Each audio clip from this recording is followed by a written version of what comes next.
এমত অবস্থায় সে বাচ্চাকে রেখে সে যুদ্ধের ময়দানে আসছিল। সে যখন মুসলিম বাহিনীর হাতে ধরা পড়ে তখন যুদ্ধবন্দী হয়ে মদিনায় চলে আসে।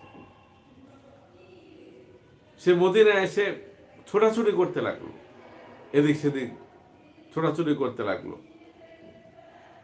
তারপর সে কতক্ষণ এই রাস্তা দিয়ে যায়, ওই রাস্তা দিয়ে যায়, এরকম খুঁজতে খুঁজতে ছোট্ট একটা বাচ্চা সে পেয়ে গেল। ওই বাচ্চাটা পেয়ে সে বাচ্চাটাকে জড়িয়ে ধরে খুব আদর যত্ন করতে লাগলো। বাচ্চাটাকে চুমু দিচ্ছিল, বাচ্চাটাকে মাথায় হাত বুলিয়ে দিচ্ছিল, এমনকি ওই বাচ্চাটাকে তার বুকের দুধ পান করাতে সে চেষ্টা করছিল। এতটা বাচ্চাটাকে আদর, মমতা, ভালোবাসা, স্নেহ দিচ্ছিল। আল্লাহ রসুল সাল্লাল্লাহু আলাইহি ওয়াসাল্লাম হযরত ওমর বলেন যে আল্লাহর হাবিব সাল্লাল্লাহু